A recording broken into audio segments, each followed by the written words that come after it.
Hey guys, Kev here, and I have a full review to do for you on the what is it called? The Norseman. It's the fucking mind blank. Grimsmo Knives Norseman. Holy shit, Kev. It's been a really rough week, guys. One of the roughest of my life. I don't want to get into it, but holy shit. I'm trying to just get through it. And I felt pretty good. I felt like doing these reviews, so I'm doing it. Okay. Yeah, the Norseman here is an interesting knife. First off, this was loaned in to me by Joe. Joe is a local guy here. We hung out, had lunch, traded some knives, or he gave me some. I gave him a tomahawk and some knives for his kid. Great dude. Thank you, Joe. He actually is going to allow me to send this off to my brother Kyle over at D2M Knives and Gear. So I will be doing that, and that will be awesome. So yeah, the Norseman, guys, it is a very divisive knife, I guess you could say. A lot of people have a lot of thoughts on it. Some people love it, like dearly, like Mike Emler, Nick Shabazz calling you out. I think Alex from Alex's Knife Box, or I guess the Knife Box channel, really likes it. And then there's people who hate this knife. Like, I think Kyle Lanphier hates this knife.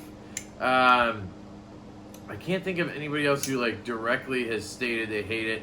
A lot of people hate the blade shape. They say it looks like a horse's dick. That's right. I said horse's dick, okay? We can talk like adults here. I think it looks like a hippopotamus. I don't think it looks like a horse's dick. I think it looks like a hippopotamus. God, I love that movie. Big Daddy, baby. All right. I think it looks like a hippo. And it's all right. You know, yeah, it's not my favorite blade shape. But I could definitely deal with it. The rest of the knife, however, I like it. I don't think it's a bad knife at all. I mean, I don't think it's the world's greatest knife. But I 100% see why it's $900 new or whatever. I took this apart. If you didn't see that, you should go watch it.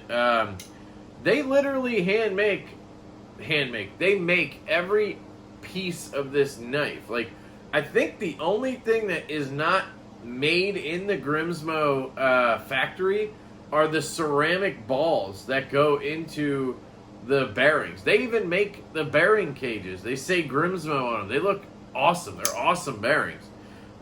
Maybe they don't make the detent ball either, and they stick that in there, but I mean, the screws they make, the stop pins, that's one of the coolest things about this knife. One of the coolest things about Grimsmo, really makes me want to try a Rask. So if anybody has a Rask and is willing to loan it out, I would love to check out your Rask. Love to check out your Rask. What? I said Rask, right? So anyway, let's get into it. Ergonomics. Man, I'm fucked up. Aesthetics. We talked about that already. Hippopotamus. I think it's okay. I do like the overall design. I do wish this was just a traditional Tanto. If this just was a straight here, you know, and then you just had a straight here, Tanto up, I would love it, I think. But the fact that it's a hippo, kind of, or a horse's dick, whatever one you want to choose, it kind of just throws it off a little bit for me, aesthetically. Me personally, okay? But I still think it's a great knife. I still kind of want one, especially if there's any lefties out there. So, whatever that's worth. Ergonomics. Man, it's comfortable.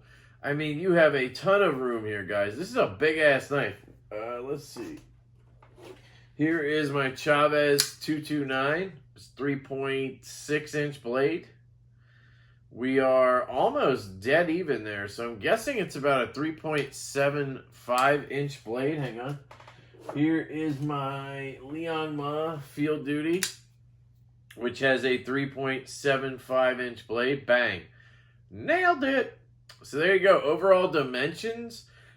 Field Duty size, guys. This is a Kyle knife right here. I think he's going to end up loving this thing.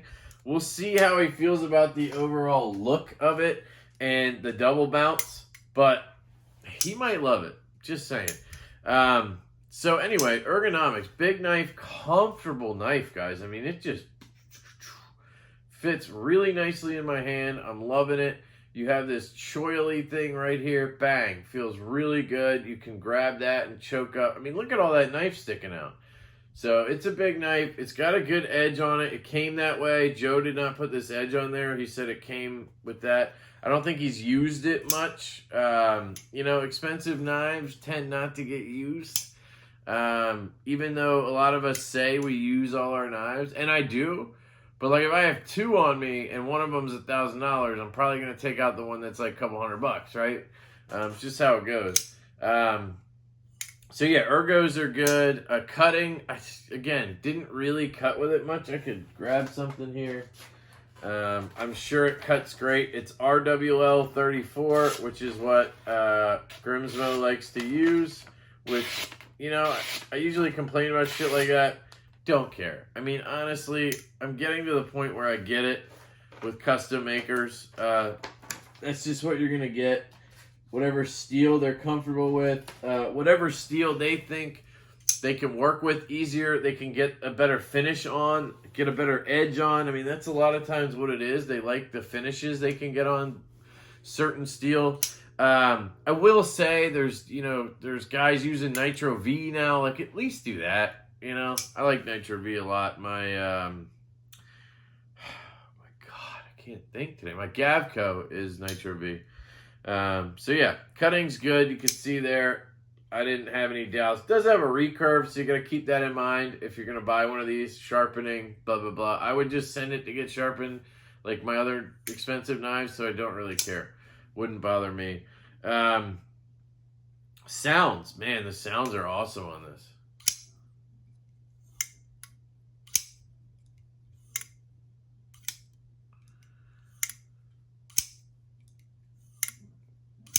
Just kind of has that, like, custom sound to it. That's the best way to explain it.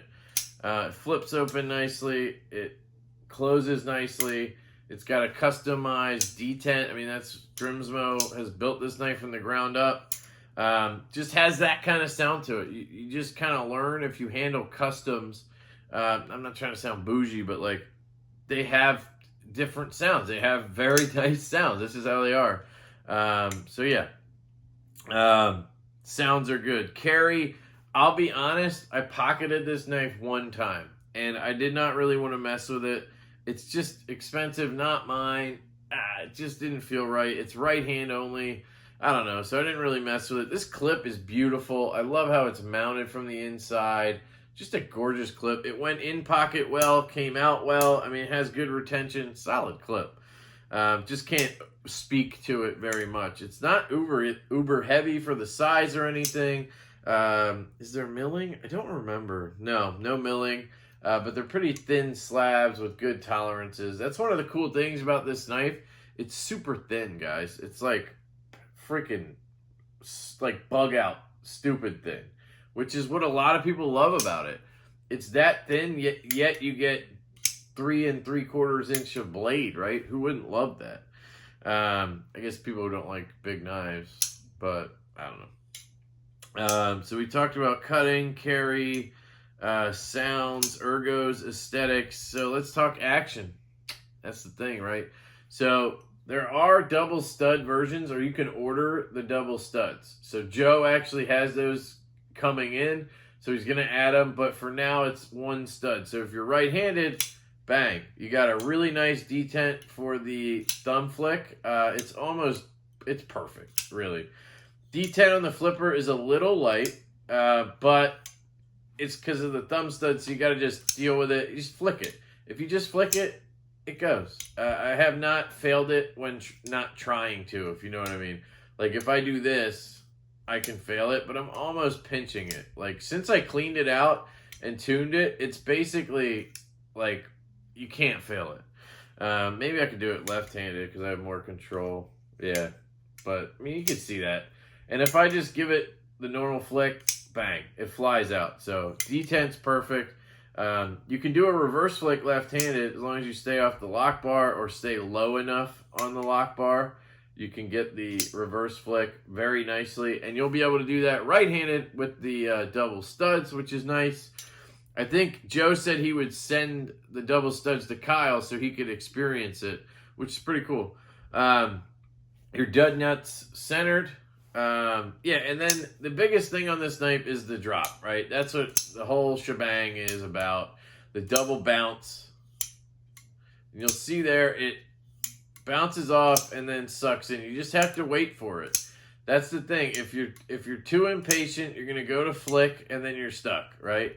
You just have to wait for it to seat itself back in, and then you're good to go. Honestly, you're great. So I like that. Trying to think of what else I could talk about. The flipper tab I don't love. The jimping just isn't quite that rough, and then it's kind of, I wouldn't say it's pokey, but so it kind of has like a Ray Laconico flipper on it, but somehow feels too smooth. Like I slip over it sometimes. You see that? But if you catch it, you know, it's gonna shoot out. So I don't know. I think that's a personal thing. I have sweaty fingers and all. This is number 1574, by the way. So yeah. So I love the pattern on here. Whatever this is called, looks awesome. Kind of golf ball-ish, I guess. I don't know what the hell you would call that. It's fucking sexy. The blue scales are sexy. The tolerances. Look how clean it is right here. I mean, it's just a sexy build, guys. They nailed this thing out of the park. And one last thing, the double stop pin. So I watched a video on this. Essentially, the way they did it was one stop pin controls the open position and how it locks up, all of that good stuff. And one controls the closed position and how that locks up.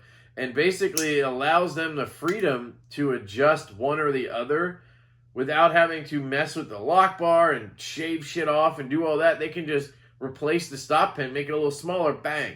Your geometry is better. You get better lockup or whatever the issue may be, right? It is rock solid in all directions and yet drops shut like that. I Loctited it and it has not gone anywhere. This thing's cool, guys. Crown spine. Would I buy one? I don't think so, just because of the aesthetics for me. The ergos, the action, all that stuff for me is on par, like, with some of the best stuff I've handled. So I got to give them credit here. This is a great knife, guys. I will be keeping my eye out for a lefty version. If there are some out there, I may try to hunt one down or get one if I see it, but I'm not going to hunt it down. That's what I meant to say. So yeah, guys, that's it. That's the full review on the Grimsmo knives Norseman. Appreciate you guys checking it out. I love you all. I hope you guys have an absolutely fantastic day, and I will catch you later.